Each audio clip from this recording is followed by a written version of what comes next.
কৃষ্ণনগর রাজ্যের সকলেই একসাথে মিলেমিশে বাস করত। কৃষ্ণনগর রাজ্য ছিল দেখতে খুবই সুন্দর। চারপাশে পাখিরা মনে সুখে গান গাইত আর ফুলেরা সুবাস দিত। সেই রাজ্যের রাজা ছিল খুবই দয়ালু। রাজ্যের প্রতিটি প্রজার যেন কোনো কষ্ট না হয় সেদিকে সে অত্যন্ত খেয়াল রাখত। এইভাবেই সুখে শান্তিতে রাজ্যের সকলের দিন কাটছিল। রাজ্যের পাশেই ছিল এক বিশাল বন। সেই বন পেরিয়ে লোকজনকে রাজ্য থেকে বাইরে ব্যবসা করতে যেতে হতো, আর সেই বন পার হয়ে রাজ্যে ফেরত আসতে হতো। সেই জঙ্গলের মধ্যে বাস করত এক টেকো শাকচুন্নি।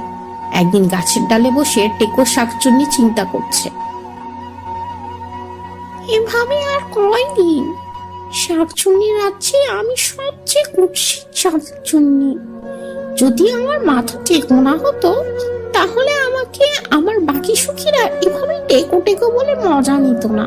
কি করলে আমার মাথার চুল ফিরবে কিছুই বুঝতে পারছি না। এভাবেই টেকো শাকচুন্নি তার মাথায় চুল না থাকার জন্য খুব চিন্তা করত। একদিন টেকো শাকচুন্নি চিন্তা করে সেই রাজ্যের সবচেয়ে বড় জাদুকরের কাছে যাবে, যেন সে তার মাথার চুল আবার ফেরত পায় এবং সে শাকচুন্নি সমাজে একটা ভালো মর্যাদা পায়। এই জন্য টেকো শাকচুন্নি সেই জাদুকরের কাছে যায়। জাদুকর টেকো শাকচুন্নিকে দেখে বলে, তা কি মনে করে আমার গুহাতে এলে টেকো শাকচুন্নি? দেখো, আমি খুব ভালো করেই জানি এই রাজ্যের সবচেয়ে বেশি ভালো জাদু তুমিই জানো। তুমি আমাকে বলো, আমি কি করলে আমার মাথার এই টাকটা ঢেকে যাবে? আমি আবার চুল ফিরে পেতে চাই। টেকো শাকচুন্নির এমন কথা শুনে জাদুকর হাসতে থাকে। সে কি গো, তুমি মরে ভূত হয়ে গেছো? এখন তোমার মাথার চুল থাকুক আর না থাকুক তাতে কি আসে যায়? কি বলছো তুমি? আমাদেরও একটা সমাজ আছে, সবাই আমাকে টেকো বলে ডাকে। আমার একদমই ভালো লাগে না। তুমি বলো, তুমি যদি আমাকে সাহায্য করো আমি তোমাকে অনেকগুলো স্বর্ণমুদ্রা দিতে পারবো। তুমি তো জানো আমার কাছে স্বর্ণমুদ্রার কোনো অভাব নেই। জাদুকর শুনে এই কথা খুব খুশি হয়। ঠিক আছে, চিন্তা করো না, আমি আজ রাতে বিভিন্ন ধরনের জাদু করে দেখব কিভাবে তোমার এই টেকো মাথা ঠিক করা যায়। অন্যদিকে রাজ্য রাজামশাই এবং রানী খুবই খুশি ছিলেন, কারণ তাদের প্রাসাদে সদ্য একটা ছোট্ট রাজকুমারীর জন্ম হয়েছিল। দেখেছো, আমাদের রাজকুমারী দেখতে কি সুন্দর, তার চুলগুলো ভারী সুন্দর, সোনালী রঙের হয়েছে। তুমি আমাদের রাজ্যের সকল মনীষীদের এবং পরিরাজ্যের সকল পরীদের দাওয়াত করো। আমি চাই আমার মেয়ের জন্ম উপলক্ষে একটা বড় আয়োজন করতে।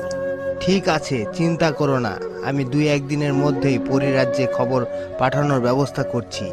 এই পূর্ণিমাতে সকল পরী এবং মহিষীরা আমাদের মেয়েদের আশীর্বাদ দিয়ে যাবেন, যেন আমাদের রাজকন্যা রূপে গুণে সর্বগুণে সম্পন্ন হয়। এভাবেই রাজা তার প্রথম সন্তান রাজকন্যার জন্মের খুশিতে একটা বিরাট আয়োজনের ব্যবস্থা করতে থাকে। একদিন পর টেকো শাকচুন্নি আবারও সেই জাদুকরের গুহায় যায়। জাদুকর শাকচুন্নিকে দেখে বলে, আমি সারা রাত ধরে অনেক চিন্তা ভাবনা করে অনেক জাদু করেছি, কিন্তু কোনো জাদুতেই তোমার চুল ফেরানো সম্ভব নয়, কারণ তুমি জীবিত মানুষ নও, তুমি একজন টেকো শাকচুন্নি। এই কথা শুনে টেকো শাকচুন্নি কিছুটা মন খারাপ করে এবং সে বলে, তুমি বলছো আমার মাথায় চুল ফিরবে না? তাহলে তুমি কিসের জাদুকর হলে?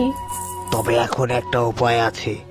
আমাদের রাজ্যে যে রাজকুমারী আছে সে হচ্ছে খুবই ক্ষমতা সম্পন্ন একজন মেয়ে। তুমি যদি তার মাথার চুল নিয়ে তোমার মাথায় লাগাতে পারো তাহলেই তোমার চুল ফিরে আসবে। এই কথা শুনে টেকো শাকচুন্নি খুব খুশি হয়। এই তো খুব ভালো কথা, আমি এক্ষুনি গিয়ে রাজকন্যার মাথা থেকে সব চুল নিয়ে নিচ্ছি। না, এখন তুমি রাজকন্যার মাথার চুল নিয়ে এলে কোনো লাভই হবে না। তুমি অপেক্ষা করো, এই পূর্ণিমার রাতে সকল জাদুকর ও সকল মহিষী পরী আসবে রাজকন্যাকে আশীর্বাদ করতে। তাকে আশীর্বাদ করার পর তার চুল আরো শক্তিশালী হয়ে যাবে, আর সেই চুল শক্তিশালী লাভ করবে। এরপর তুমি যদি তার চুল নিয়ে আসতে পারো তাহলে তুমি সব সময়ের জন্য তোমার চুল পেয়ে যাবে।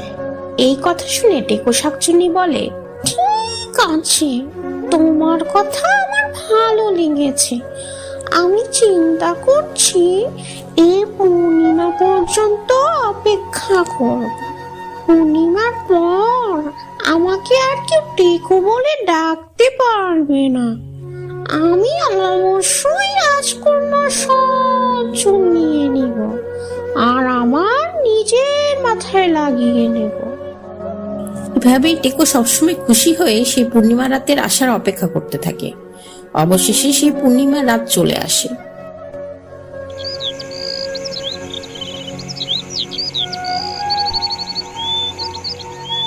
পুরো রাজ্যকে আলোকিত করা হয় এবং রাজ্যের সকাল থেকেই বিভিন্ন মনীষীরা এবং পরিরাজ্যের পরীরা আসতে শুরু করে। রাজা এবং রানী মহা খুশি তাদের মেয়েদের এই জন্মের উৎসব নিয়ে। রাজামশাই, আপনি আমার কথা রেখেছেন। আমি যেভাবে বলেছিলাম ঠিক সেভাবে আমার মেয়ের জন্মের উৎসব উদযাপন হচ্ছে। আমি খুবই খুশি। এখন পরীরা আমার মেয়েকে কি উপহার দিবে আমি সেই অপেক্ষায় আছি। তুমি চিন্তা করো না, আমাদের মেয়ে যেন ভালো হয় সেদিকে খেয়াল রেখেই পরীরা আশীর্বাদ করবে। অন্যদিকে রাজপ্রাসাদের বাইরে টেকো শাকচুন্নি গাছে গাছে ঘোরাঘুরি করছিল। আরে এই কি হচ্ছে, এই কি হচ্ছে আমার সাথে? এই বাচ্চা একটা মেয়ের চুল ধরাতে আমি এত বড় একটা আঘাত কি করে পেলাম? আবারও টেকো শাকচুন্নি চেষ্টা করে। এবারও সে রাজকন্যা চুলে হাত দিতে গিয়ে কোনো কিছুই করতে পারে না, বরং সে নিজেই আহত হচ্ছিল। এটা দেখে শাকচুন্নি বুঝতে পারে তার মানে সে জাদুকর ঠিকই বলছিল, রাজকন্যা কোনো সাধারণ মেয়ে নয়, বরং অসাধারণ শক্তির মেয়ে। আমি কোনোভাবেই তার এই চুল নিতে পারবো না। আমাকে এভাবে সারা জীবন টেকো শাকচুন্নি হয়ে থাকতে হবে। আর কোনো উপায় না দেখে সে আবারও তার গাছে ফিরে যায় এবং জঙ্গলে সেভাবেই টেকো শাকচুন্নি হয়ে বসবাস করতে থাকে।